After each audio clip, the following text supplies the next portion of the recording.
Doctor ortho Ayurvedic oil and capsule. अब दर्द भी घुटने टेकेगा। नारायणपुर में जवानों के बीच पहुंचे छत्तीसगढ़ के सीएम विष्णुदेव साय। सीएम ने सुरक्षा बलों संग बैठकर किया भोजन, बढ़ाया जवानों का हौसला। उत्कृष्ट सेवा देने वाले जवानों को किया सम्मानित। सीएम साय ने कहा 31 मार्च 2026 तक नक्सलवाद मुक्त होगा देश। बस्तर में शांति और विकास का भरोसा जताया।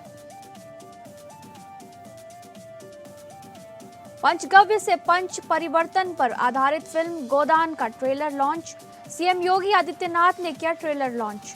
फिल्म के निर्माता ने सीएम योगी आदित्यनाथ को बताया गौ सेवा और गौ रक्षा के लिए संकल्पित।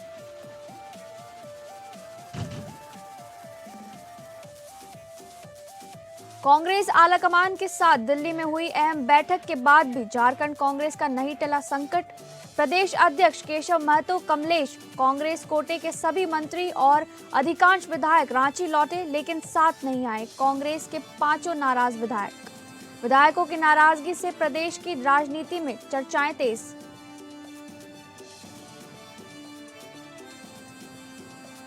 मध्य प्रदेश के पूर्व मुख्यमंत्री और केंद्रीय कृषि मंत्री शिवराज सिंह चौहान के विधानसभा क्षेत्र बुधनी में एमपीईबी आईबी के कार्यालय में जुआ और सट्टा खेले जाने का वीडियो सोशल मीडिया पर वायरल। विभागीय अधिकारियों के संरक्षण में अवैध काम का आरोप, जांच की मांग।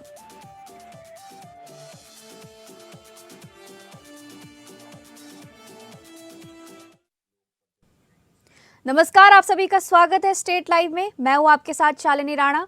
शुरुआत करेंगे स्टेट लाइव की छत्तीसगढ़ की खबरों से।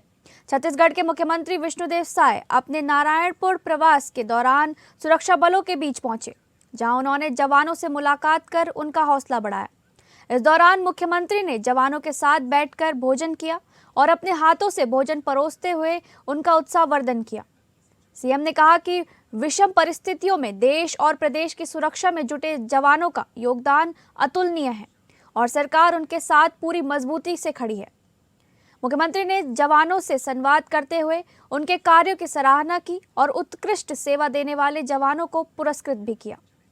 उन्होंने कहा कि बस्तर क्षेत्र में सुरक्षा बलों की सक्रियता और समर्पण से हालात तेजी से बदल रहे हैं और विकास कार्यों को भी गति मिल रही है। सीएम विष्णुदेव साय ने विश्वास जताया कि प्रधानमंत्री और केंद्रीय गृह मंत्री के नेतृत्व में चल रहे प्रयासों से 31 मार्च 2026 तक देश को नक्सलवाद से मुक्त करने का लक्ष्य तय किया गया है। उन्होंने कहा कि बस्तर सहित पूरा छत्तीसगढ़ भी इस समय सीमा तक नक्सलवाद से मुक्त होगा और क्षेत्र में शांति व विकास का नया दौर शुरू होगा।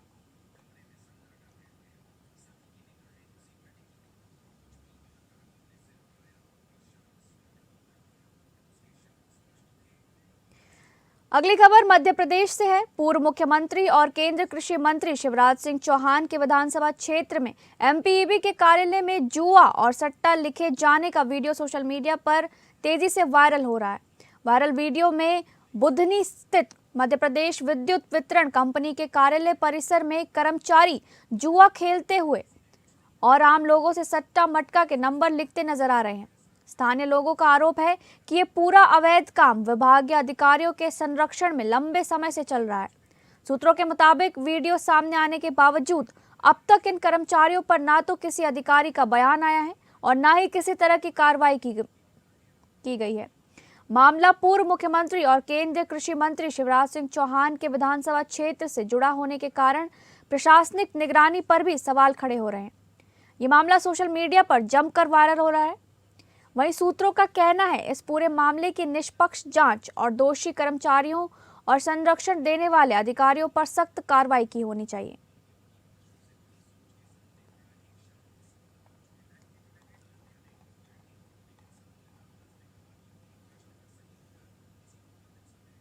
अब बात करेंगे झारखंड से जुड़ी खबरों की। कांग्रेस आलाकमान के साथ दिल्ली में हुई अहम बैठक के बाद झारखंड कांग्रेस के प्रदेश अध्यक्ष केशव महतो कमलेश, कांग्रेस कोटे के सभी मंत्री और अधिकांश विधायक गुरुवार देर शाम रांची लौट आए। हालांकि इस दौरान पार्टी के 5 नाराज विधायक उनके साथ नजर नहीं आए, जिससे प्रदेश की राजनीति में चर्चाएं तेज हो गई हैं। झारखंड कांग्रेस के कई मंत्री और अधिकांश विधायक के बीच समन्वय में कमी और नाराज 5 विधायक के साथ नहीं दिखने पर प्रदेश अध्यक्ष केशव महतो कमलेश से हमारी संवाददाता तृप्ति सिंह ने खास बातचीत की और पार्टी के अंदरूनी कलह की सच्चाई जानी। कई विधायक नाराज चल रहे थे मंत्रियों के कामकाज से और समन्वय की कमी थी, जिसके कारण ये जो बैठक हुई दिल्ली में हाईकमान के साथ और तमाम मुद्दों पर चर्चा भी हुई, कई दिशा निर्देश भी वहां पर दिए गए। इसी कड़ी में बात करने के लिए हमारे बीच मौजूद है इस वक्त झारखंड प्रदेश कांग्रेस के अध्यक्ष केशव महतो कमलेश जी। आइए पहले एपीएन में उनका स्वागत करते हैं। सर स्वागत। धन्यवाद। सर सबसे पहला सवाल आपसे करेंगे, जो बैठक हुई थी आखिर वहां बैठक में किन मुद्दों पर चर्चा हुई? क्या वाकई में नाराजगी की वजह से ही ये बैठक बुलाई गई थी? क्या यहाँ प्रदेश कांग्रेस की टीम जो आपके साथ गई, इसके पीछे का कारण क्या था वहां पहुंच? 26 तारीख को जो बैठक थी वह संगठन सृजन के संबंध में थी और 28 तारीख को दूसरे प्रदेशों के सीनियर लीडरों को बुला करके वहाँ की राजनीतिक स्थिति, वहाँ संगठन की स्थिति, वहाँ मनरेगा में बदलाव के बाद की क्या परिस्थिति, पेशा के संबंध में यहाँ के बारे, तो इस तरह से हाला कमान जानना चाहता था।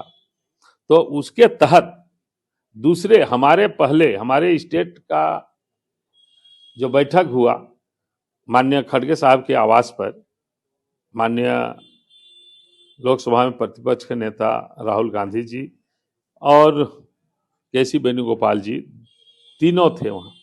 और उस बैठक में हम लोगों ने जो पूर्व प्रदेश अध्यक्ष हैं डॉक्टर अजय कुमार, हमारे डॉक्टर बालमुचू, हमारे राजेश ठाकुर, डॉक्टर रामेश्वर उरांव, सिर्फ रामेश्वर उरांव नहीं गए थे, ये तीनों आए थे, हमारे सीएलपी के नेता, डिप्टी नेता और चारों मंत्री और प्रभारी और हम सेक्रेटरी भी नहीं, टोटल इतने लोगों को बुलाया गया था। 1-to-1 बात हुई। क्या ये नाराजगी वाली बात पर अगर आपको जोर दिया जाए तो क्या ऐसा कुछ नहीं है कि नाराजगी? पांचों विधायक साथ वो नाराज की कोई बातें नहीं है सर, साथ में नजर नहीं आए पांचों विधायक। यही तो आपका समझने का न्यूज चैनल का भूल है। आप लोग क्यों नहीं समझते हैं कि ये दूसरे स्टेट के जो बड़े नेता हैं, शीर्षस्थ नेता हैं, उनसे ये यहाँ के बारे पूछा जा रहा था 1-to-1 सब लोगों से। तो उसमें डिप्टी लीडर राजेश कच्छप थे, 5 जो गए थे, क्योंकि वह डिप्टी लीडर थे इसलिए बुलाया गया था। हमारे सीएलपी लीडर मिस्टर ये जादव जी थे। झारखंड के 48 निकाय क्षेत्रों में आगामी नगर निकाय चुनाव को लेकर नामांकन की प्रक्रिया जारी है। इसी बीच झारखंड की सत्ताधारी पार्टी राजद ने रांची स्थित पार्टी कार्यालय में एक महत्वपूर्ण बैठक आयोजित की, जिसमें मुख्य रूप से मंत्री संजय प्रसाद यादव भी शामिल हुए। इस दौरान अपने दल के प्रत्याशी उतारने को लेकर पार्टी प्रदेश अध्यक्ष संजय कुमार सिंह ने एक प्रेस वार्ता भी आयोजित की।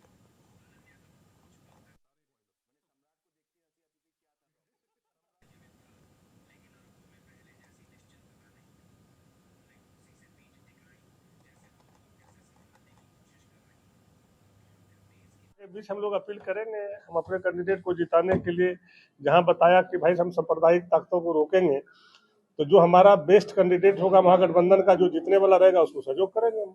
लेकिन जो लड़के करेंगे, कोनो लाठी डंडा से थोड़े करेंगे, लड़के करेंगे। पूरे राज्य में अभी महागठबंधन का लहर चल रहा है, ठीक है, और उस महागठबंधन में जो प्रत्याशी सांप्रदायिक ताकतों को रोकेगा, जो हम लोग का महागठबंधन का कैंडिडेट जीतने वाला रहेगा, उसको हम लोग जिताने का काम। अब आगे देखिए, अभी नॉमिनेशन हो रहा है, कैंडिडेट को सामने आने दीजिए, उसके बाद फिर हम लोग प्लानिंग करेंगे।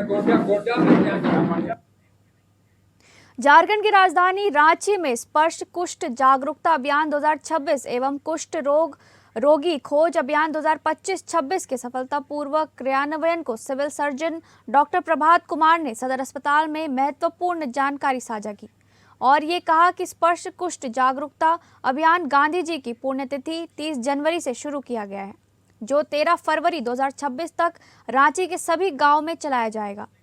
साथ ही 9 मार्च से 23 मार्च 2026 तक द्वितीय चक्र में घर घर कुष्ठ रोगी खोज अभियान चलाया जाएगा। Prabhat Kumar, civil surgeon Ranchi. और आज एक बहुत ही महत्वपूर्ण सूचना आम नागरिकों के लिए मैं देना चाहता हूं कि 30 जनवरी जो कि गांधी जी का पुण्यतिथि भी है, और 30 जनवरी से लेकर 14 फरवरी तक स्पर्श लेप्रोसी अवेयरनेस कैंपेन चलेगा। और इसमें जो लेप्रोसी के पेशेंट हैं यानी कुष्ठ रोगी के पेशेंट हैं उनको तो देखा ही जाएगा, उनको सारी मदद मिलेगी ही, साथ ही साथ जो रोगी अभी तक डिटेक्ट नहीं हुए हैं, जिनका पता नहीं चल पाया है, तो उनको भी खोज किया जाएगा। और मुख्य उद्देश्य है कि कुष्ठ रोग के बारे में जागरूकता हम लोग इस पीरियड में, इस समय में करेंगे। इस पखवाड़े में हम लोग का मुख्य उद्देश्य है कुष्ठ रोग के बारे में जागरूकता, जिसमें सबसे पहली बात है कि कुष्ठ रोग के प्रति या कुष्ठ रोगियों के प्रति कोई भी भेदभाव नहीं होना चाहिए, किसी भी ढंग का भेदभाव, चूंकि ये एक जीवाणु से होने वाला बीमारी है और ये ठीक हो सकता है। बेरमो विधायक कुमार जयमंगल उर्फ अनूप सिंह ने क्षेत्र की गंभीर स्थिति को लेकर अनुमंडल पदाधिकारी मुकेश मछुआ को पत्र लिखकर चिंता जताई थी। पत्र में उन्होंने स्पष्ट किया था कि डोरी, बीएनके और कथारा इलाके में ओवरलोड कोयला ट्रक बेखौफ सड़कों पर दौड़ रहे हैं।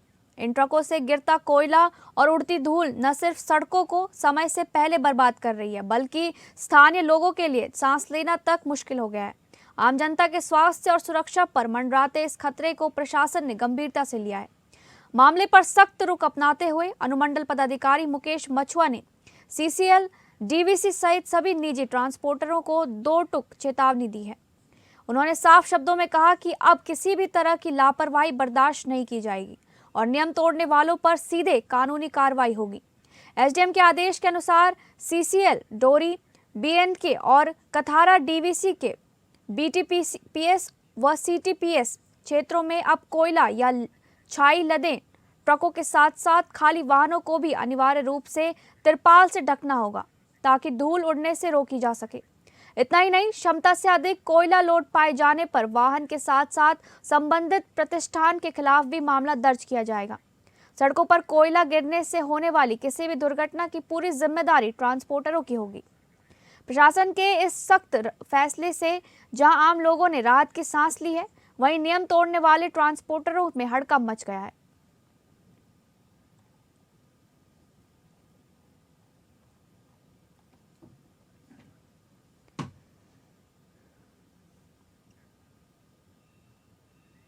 अब बात करेंगे महाराष्ट्र से जुड़ी खबर की।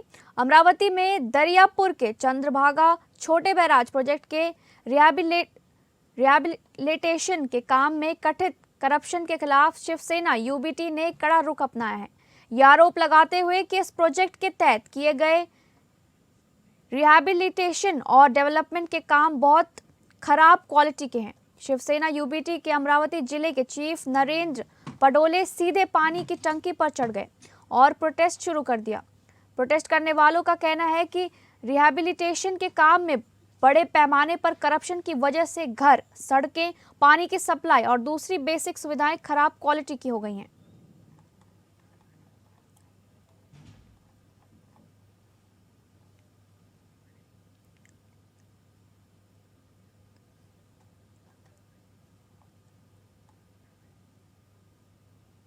अब बात करेंगे पंजाब से जुड़ी खबर की। अमृतसर के एक प्राइवेट हॉस्पिटल में इलाज के दौरान 7 महीने की प्रेग्नेंट महिला के पेट में पल रहे बच्चे की मौत हो गई। परिवार ने इस मामले में हॉस्पिटल एडमिनिस्ट्रेशन पर लापरवाही का आरोप लगाया है। घटना के बाद हॉस्पिटल के डॉक्टर ने मीडिया से बात की और अपना बचाव किया। सूचना मिलने पर पुलिस अधिकारी मौके पर पहुंचे और परिवार के बयानों के आधार पर केस दर्ज कर आगे की कार्रवाई शुरू कर दी है। पुलिस का कहना है कि मामले की पूरी जांच की जा रही है और जांच के बाद जो भी दोषी पाया जाएगा उसके खिलाफ कानूनी कार्रवाई की जाएगी।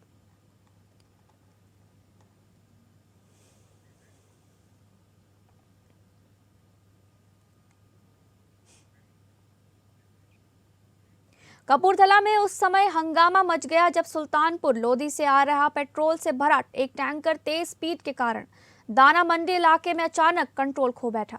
टैंकर के पलटते ही उसमें भरा पेट्रोल सड़क और आसपास की जमीन पर फैल गया, जिससे इलाके में भारी दहशत का माहौल बन गया। पल भर में बड़ा हादसा हो सकता था। जानकारों के मुताबिक अगर इस दौरान एक छोटी सी चिंगारी भी भड़क जाती तो पूरा इलाका आग की लपटों में गिर सकता था। यह हादसा एक रिहायशी इलाके के बहुत करीब हुआ, जिससे सैकड़ों लोगों की जान खतरे में पड़ सकती थी, लेकिन समय पर कार्रवाई के कारण एक भयानक और बड़ा हादसा टल गया। पेट्रोल गिरने पर प्रशासन एक्शन मोड में, घटना की सूचना मिलते ही पुलिस और सिविल एडमिनिस्ट्रेशन तुरंत एक्शन मोड में आ गए। अब बात करेंगे उत्तर प्रदेश से जुड़ी खबर की। फिल्म गोदान उत्तर प्रदेश के सिनेमाघरों में 6 फरवरी को रिलीज होगी। इस फिल्म के निर्माता निर्देशक विनोद चौधरी ने शनिवार को मुख्यमंत्री योगी आदित्यनाथ से भेंट की। फिल्म गोदान का ट्रेलर आज मुख्यमंत्री योगी आदित्यनाथ ने लॉन्च किया।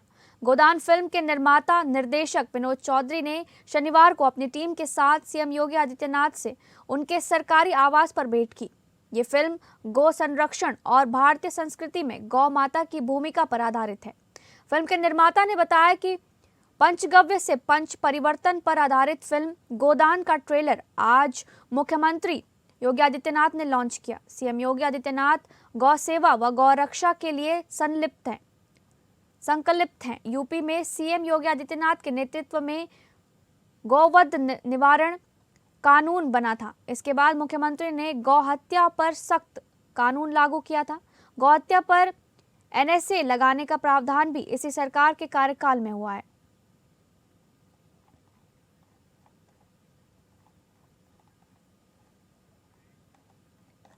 स्वतंत्र देव सिंह। उत्तर प्रदेश सरकार में जल शक्ति मंत्री स्वतंत्र देव सिंह जल जीवन मिशन की समीक्षा करने झांसी पहुंचे। यहां जब पत्रकारों ने उनसे महोबा में हुई घटना को लेकर सवाल पूछे तो वे बिफर पड़े और बोले, महोबा वाला कोई उत्तर प्रदेश नहीं देना, मेरे साथ कोई घटना नहीं हुई। स्वतंत्र देव सिंह ने अखिलेश यादव के बयान पर भी प्रतिक्रिया देने से इनकार कर दिया। इस दौरान वे मीडिया के सवालों से बचते नजर आए। यही नहीं, जब उनसे चरखारी विधायक बृजभूषण राजपूत के 20 दिन के सवाल पर पूछा गया तो वे काफी झल्ला गए। उन्होंने कहा, 1 दिन का समय दिया हूं, जबरदस्ती ना करें। मंत्री ने जोर देकर कहा कि उनका मुख्य काम जल जीवन मिशन है और वे झांसी के 36 गांवों में जा रहे हैं। कल भी वे इसी मिशन के तहत गए थे। महोबा में जल जीवन मिशन के कार्यों पर उठ रहे सवालों से इनकार करते हुए स्वतंत्र देव सिंह बोले कि जिलाधिकारी का बयान आ चुका है, मुझे अब कुछ नहीं कहना, उसे देख लें। बता दें कि शुक्रवार 30 जनवरी को युवा उद्घोष कार्यक्रम के बाद कैबिनेट मंत्री स्वतंत्र देव सिंह के काफिले को चरखारी विधायक बृजभूषण राजपूत ने अपने समर्थकों के साथ रोक लिया था।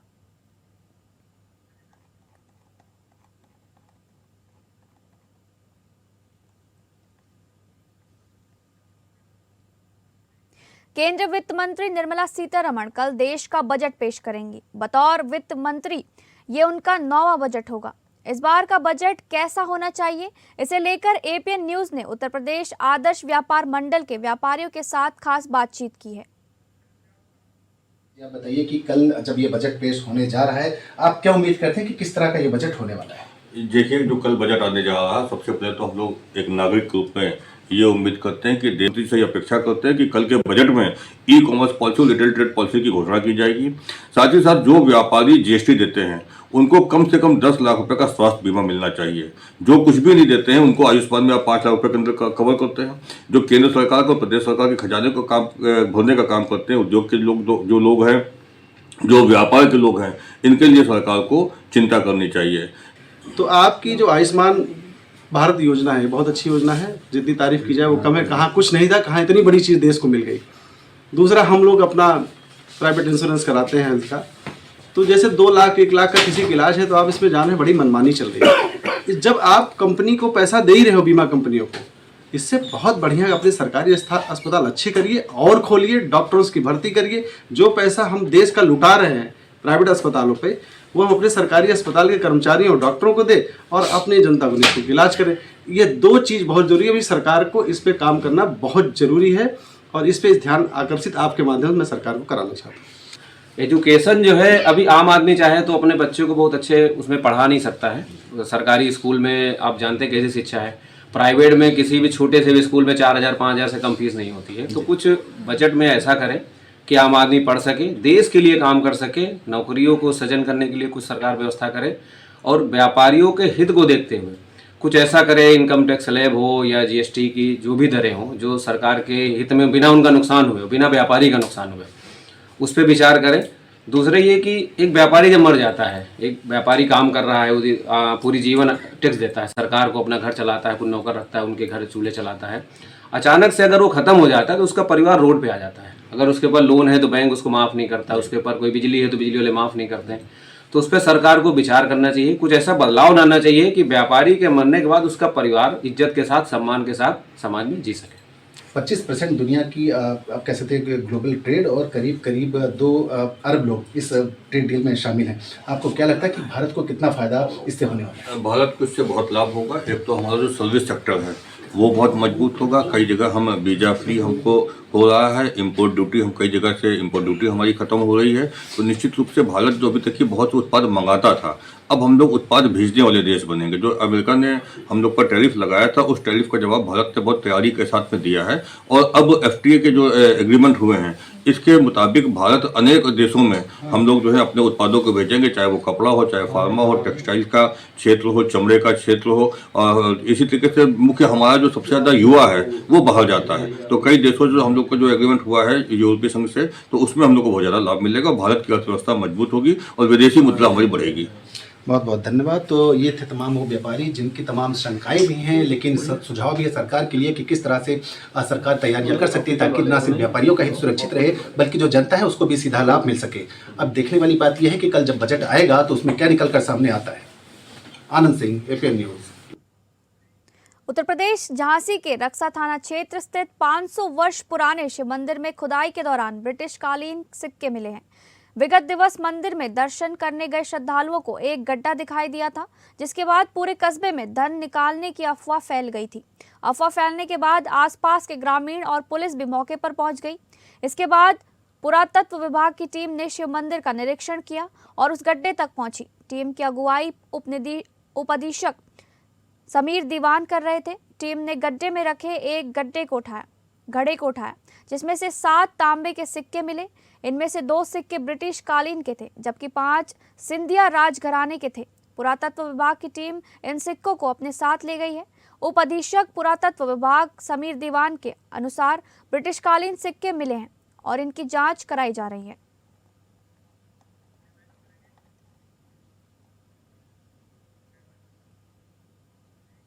फिलहाल स्टेट लाइव में बस इतना ही। नमस्कार।